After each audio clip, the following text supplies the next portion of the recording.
leur combat? Eh bien, leur combat, il est simple. Leur combat, c'est de faire changer la laïcité. C'est ça qui est grave.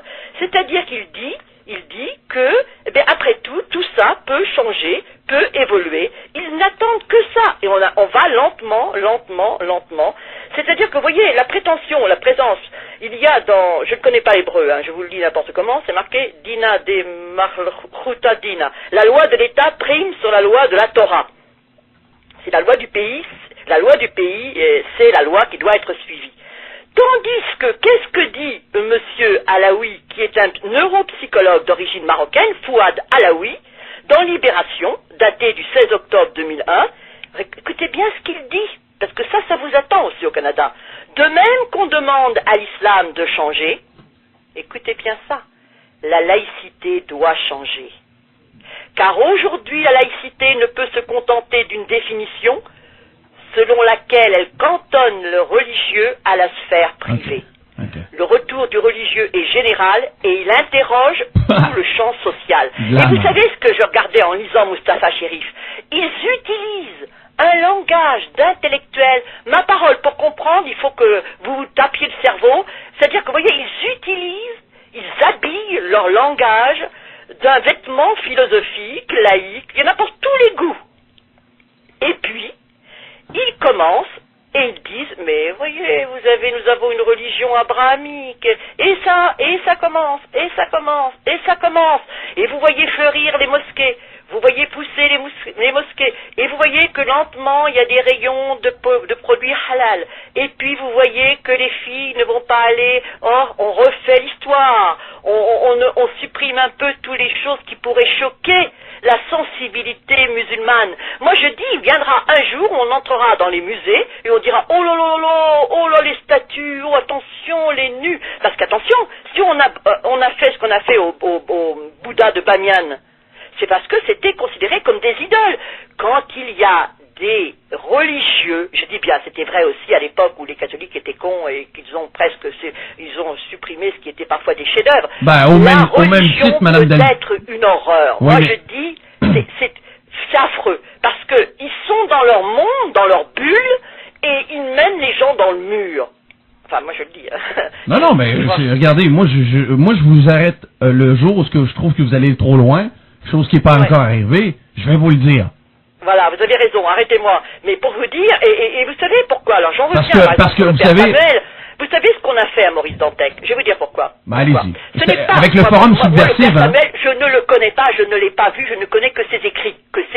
Okay. Mais quand j'ai vu, moi, j'étais témoin, à la télévision, quand j'ai vu arriver le cacatoès Malek Djebel, comme dit l'autre, Malek Djebel. Attendez, là, Madame Delcambre, le cacatoès, là, c'est pas l'oiseau, ça? Mais bien sûr, c'est de perroquet. Oui, exact, très bon. Moi, je sais pas le faire. Très bien. Et alors, vous imaginez, j'ai pensé au choc de Dantec. Je me suis dit, mon Dieu. Ouais. Vous voyez? Et je dis, c'est cette humiliation que chaque fois que je parle sur les ondes de radio rockkick.com, je me dis, mon salaud, je venge Maurice Dantec, parce que c'est honteux ce qu'on lui a fait. Et c'est aussi honteux ce qu'on a fait au Père Samuel. Même si le Père Samuel était le dernier des larrons, comme ceux qui ont entouré le cité, on n'allait pas à lui faire ce traitement. Ouais. Je me dis, c'est honteux. Il y a un très bon texte, c'est contraire à la déontologie d'une télévision qui se respecte. On fait voir les prises de vue, on ne coupe pas comme ça, on prévient qui sera là, qui sera présent, et moi je suis scandalisé. Mais je dis bien scandalisé. Et je demande aux gens au Canada de regarder l'émission de Père Samuel et de voir combien ça a été truqué. C'est-à-dire, tout a été amené pour ne pas parler de l'islam qui est l'objet de son procès. Et c'est pour ça que je dis, ce sont des salauds, ce sont des gens à gage, des mercenaires à gage, et qui traquent tous les gens qui ne sont pas favorables à la pensée politiquement correcte et religieusement correcte. Au même titre que dans le fond, l'humoriste Dieudonné, qui se lance en politique. Non, non, non, non. C'est pas un gars qu'on a envoyé comme ça, comme par Oh, hasard. je crois pas du tout que ça soit, justement. Moi, je crois qu'il est poussé. Ben, mais hein, c'est évident, comme ça se ben, peut pas. c'est sûr, on peut pas faire un pas sans être poussé, bien sûr. On essaie de virer, de tourner au ridicule un peu l'image de l'islam pour lui donner un air gentil, apaisante, tranquille. Oui, une attitude de clown. Exact, exact. Et ça me fait peur parce qu'il y a des crises d'imbéciles qui absorbent, qui font un peu le même principe qu'une éponge. Ils se laissent remplir complètement et après ça ils font merde, qu'est-ce que je viens de faire, tu sais? Ils sont pas capables de réfléchir, d'analyser et d'en venir avec une idée. Pourquoi ce gars-là est là? Mais je crois qu'on empêche les gens de réfléchir aussi. Et avec un gus comme ça, c'est sûr que ça va poser des dégâts. Mais vous savez que nous, en France, on est mal partis. Hein. En Belgique, ils sont mal partis. En France, on est mal partis. Vous êtes mieux lotis que nous. Mais... non. Ah bon? Si on n'était pas là, Madame Delcamp, puis je veux pas me prendre pour le Dieu le Père, là, mais si Rocket.com n'était pas là, il y a personne qui parle de ça ici. Personne. C'est pas normal, ça. Il y a personne qui parle de ça. Parce que tout le monde, là, ici, là, les gens qui viennent écouter, là, la seule chose qu'on revient à dire, et fréquemment, c'est, vous dites, Rocket.com, ce que les gens pensent tout bas. Ah ben voilà. Dans les médias, il y a personne qui parle de ça. On est les seuls. Je trouve ça anormal. Tout à fait. Tout à fait. D'une certaine façon, écoutez, c'est pas par vanité, mais on profite de ça, nous, de notre côté. Mais aussi pour réveiller, notre but premier, c'est de réveiller les gens. C'est pour ça que c'est-à-dire, je sais pas si vous avez vu sur le forum Libertivox, parce qu'il y a ici une radio à Paris, vous le connaissez, Radio Courtoisie, qui est une radio plutôt... Qu'est-ce que c'est? CBG. C'est quoi ça, Radio Courtoisie? C'est-à-dire c'est une radio assez, comment dirais-je, une radio où on fait passer beaucoup de musique classique et beaucoup de... Non, ne riez pas, chacun a ses goûts, hein. Bon, et le problème, c'est que c'est la seule radio du pays profond qui ose s'exprimer. Attendez, c'est que toutes les radios sont achetées. Attendez, moi je dis, si je suis allé avec le style rockique dans une radio qui est très quand même, bon, il y a des gens qui aiment beaucoup, ben, c'est quand même... disons une radio, oui, c'est musique classique, concert, bon. Mais ce sont des gens intelligents. Et c'est une autre époque, c'est pas forcément une autre époque, mais c'est une façon de voir les choses et de les entendre. Et moi, j'ai fait devant eux, c'est là où je veux dire qu'ils sont même intelligents. J'ai dit, Rocket.com a l'avantage, c'est d'être une radio super moderne, super jeune, super branchée et qui ne dépend pas d'un gouvernement particulier. Yes! Et c'est la raison, c'est son grand avantage, et c'est la raison pour laquelle je me colle à Rocket.com comme une tortue à sa maison, à sa carapace, parce que moi j'aime ça. C'est très important. Moi, Madame Delcamp, j'adore me faire coller par les femmes, alors j'ai aucun problème avec ça. Mais sérieusement, savez-vous que j'écoute de la musique classique? Mais attendez, mais justement, ce sont... et les gens pensent que je suis l'espèce d'imbécile. Ça me fait tellement rire. Et vous pensez que Radio Courtoisie, c'est une radio de papy, ce qui n'est pas non plus entièrement vrai. Est-ce que vous voyez ce que je veux dire? C'est-à-dire que c'est pas vrai que vous n'écoutez que du rock, et c'est pas vrai qu'eux sont uniquement des papys. Est-ce que vous voyez ce que je veux dire? C'est deux mondes qui ne se rencontrent pas forcément tous les jours, mais qui ont en commun un courage énorme d'affronter une pensée qui est une pensée de gens qui se déshabillent, vraiment qui baissent leurs pantalons. Et c'est pour ça que j'ai dit, j'ai fait tous rire, il y avait là des femmes très BCBG, vous savez, c'est-à-dire bon chic, bon genre, et je leur ai dit, c'est vrai qu'à Rocky.com, moi, maintenant, je suis amoureuse d'expressions comme on botte les culs, réveillez-vous. Et j'ai reçu une charmante lettre d'un monsieur très gentil, très chic, etc., qui m'a dit, je vous ai écouté, et c'est vrai, au fond, pourquoi vous appelez un chat et vous ne dites, et non pas un félin domestique. Un félin domestique. Je veux c'est pas... vrai. Oui. Non, mais c'est mignon. Oui. C'est-à-dire que même maintenant, les gens qui furent autrefois élevés dans une culture très, disons... puritaine. On ne dit pas ça. Voilà, c'est ça. Eh bien, ils disent, il faut gueuler pour se faire entendre, nom de Dieu. Oui. Oh, pardon. Non, mais pourquoi nom de Dieu? Vous n'êtes pas croyante quand même? Non, c'est vrai, mais bon, disons que je vais choquer qui est certain. Parce que comme ce matin, vous savez ce que j'ai fait, j'aime bien un peu chauffer le fer et puis après ça, un peu, vous savez que ce qu'on peut faire avec les bovins, on estampe le fer rouge et on les marque.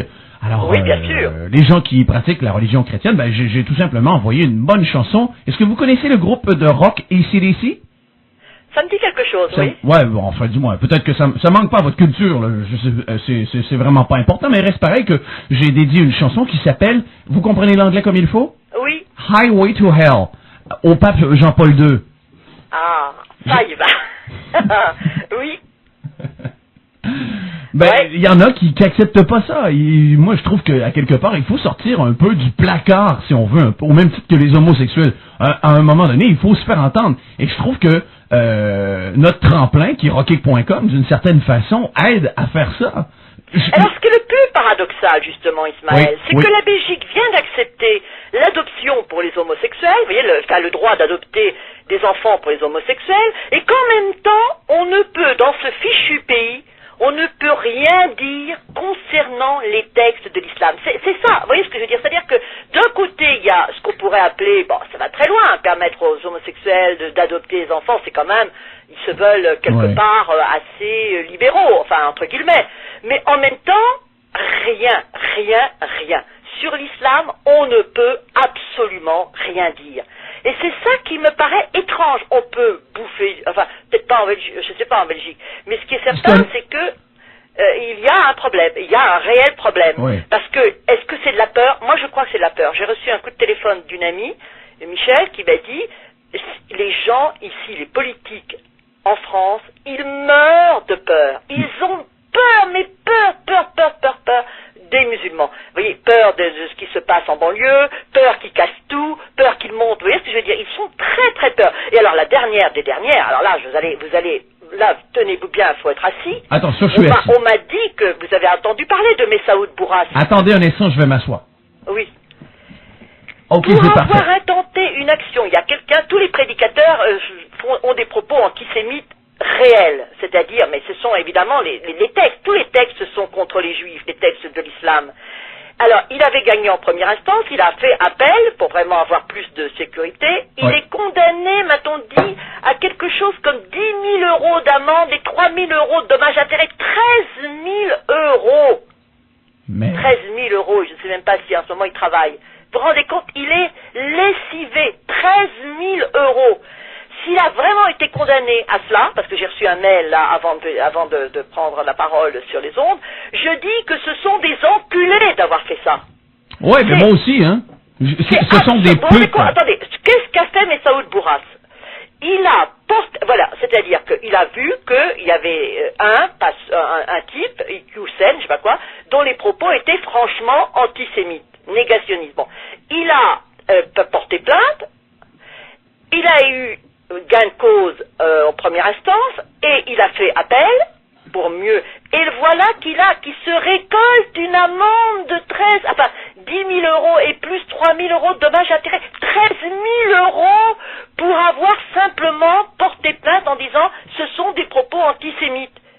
Et c'est vrai, parce que tous les musulmans, disons intégristes, islamistes, ceux qui appliquent vraiment les textes, eh bien, ils pourraient tous être traînés devant les tribunaux pour propos antisémites. Mais moi, j'ai dit, c'est pas de leur faute, ce sont les textes qui sont comme ça. Et lui, Messaoud Bourras, va être obligé de se saigner, il va pas s'en relever, ce mec, pour payer ça. Est-ce que vous savez ce que ça veut dire, 13 000 euros? Mon Dieu, attendez un instant, je pourrais vous le dire, j'ai un site qui le transforme assez rapidement. Est-ce que vous avez ça en canadien, à peu près? Ben, je connais pas la monnaie canadienne. Attendez, je sais que... Est-ce que ça va mieux quand c'était en francs français? Oh non, même pas, attendez. Je vais vous le dire tout de suite. On y va avec ça ici, euros en dollars canadiens. 13 000 euros. 13 000 euros. Ça donne 18 000 dollars canadiens. Voilà, ça va être ça. Ouais. Oui, c'est exactement ça. J'ai un site exprès pour justement vous faire comprendre. Vous vous rendez compte ça? Moi, si on me fait ça, alors là, si un jour on me fait ça, vous voyez, c'est-à-dire que moi, je ne parle que des textes. Alors là, je sors avec un pot de chambre sur la tête et je fais le scandale le plus retentissant de la planète. Non, vous voyez, parce que c'est absolument honteux, ça. C'est honteux. Est-ce que je me fais bien comprendre là? Oui. Et le père Samuel, qui est en procès, risque d'avoir ce genre de... Vous voyez, c'est-à-dire que maintenant, ils ont trouvé un moyen. C'est un peu ce qu'avait dit une fois un juge musulman. Vous savez, qui est obligé d'être juge. Il est rentré chez lui et il a dit à sa fille, aujourd'hui, ma fille, ton père a été assassiné sans couteau. Ça veut dire qu'obligé d'être juge, il allait... Eh bien, vous voyez, c'est-à-dire que maintenant... Parce que quand on est juge, vous savez, comme on sait dans les pays musulmans, être juge, ça veut dire que tout le monde va vous attaquer, que vous n'allez jamais avoir de paix, c'est vraiment un assassinat. Eh bien là, maintenant, ils ont trouvé le moyen, on ne va plus vous donner un coup de couteau dans les omoplates, on va vous ruiner. Vous m'écoutez? Je trouve ça, c'est un assassinat d'une autre manière. C'est ça, c'est une exactement. mort civile, je l'ai dit, une mort financière. Et ça y est, c'est tombé pour Messaoud Bourras. Vous vous rendez compte? Alors, si vous voulez le problème, moi ça m'intéresse parce que c'est ce que nous faisons sur les ondes. Nous dénonçons les textes. Et moi je suis prêt à dénoncer aussi les textes des autres religions, puisque j'adore, comme vous, voir gratter et voir toute la connerie humaine. Voir la manipulation mentale que constituent les religions. Mais jamais je n'aurais pu supposer que le pamphlet, le blasphème, l'attaque, vous voyez ce que je veux dire? Oui. Ça allait entraîner des peines financières de ce type. Alors, vous comprenez que le type qui a vu ce qui est arrivé à Messaoud Bourras, ou le mec de France Éco qui a envoyé des trucs aux maires pour leur dire ne construisez pas de mosquées, ils vont tous trembler. Pourquoi? Parce que qui accepte aujourd'hui d'être ruiné? Vous accepteriez, vous qu'on pompe toutes vos économies? Ben non. Ben non. Voilà. Le jour où il y a un mec qui essaie de faire ça, c'est pas compliqué. Moi, je règle ça à l'amiable avec mes 2 points. Vous comprenez, quand c'est devant les tribunaux, ils ont parfaitement... Qu'est-ce qu'ils ont fait chez vous? Ils ont commencé par les tribunaux, vous voyez, de la charia. C'est-à-dire, le problème, ils ont bien vu tout ce que ça pouvait leur permettre. Attention. J'entends encore là le monsieur Kwong. Mais attention, Madame Delcambre, hein, Stephen Harper, le premier ministre, là, il a commencé, savez-vous quoi, à leur tomber sur la gueule. Et, oui, les Tamouls, premier groupe qui a commencé à faire, justement, était au crochet de nos subventions en tant que contribuables pour leur religion. Et il a envoyé, justement... c'est parce que c'était déjà un dossier du temps que l'ancien parti qui était le PLC, le Parti libéral canadien, ils n'étaient pas sur la liste. Mais l'organisme de Radio-Canada, dans le fond, non, en tout cas, anyway, il en reste pas moins qu'ils se sont fait tomber sur la grappe. Ils se sont fait ramasser par la GRC. Voilà. Et tranquillement, mais sûrement, ils vont se faire défoncer la gueule. Le Parti conservateur qui est là en ce moment a de bonnes bases, de bonnes valeurs, et la démocratie, oui, aucun problème. Mais ils ont, eux, des limites. Le Parti libéral achetait les votes, Madame Delcambre. Ils achetaient des votes. Hey, il y a eu un sale con de député en Ontario qui a méprisé une japonaise qui est la femme de Jack Layton, NPD. Il a dit, vous savez, les Japonais, en autant c'est un peu le même principe que les vers blancs, ça prolifère. Et savez-vous l'origine de ce gars? Non. Député libéral, c'est un musulman. C'est drôle, les médias n'ont pas parlé pantoute ça. Moi, c'est ancré entre mes 2 oreilles.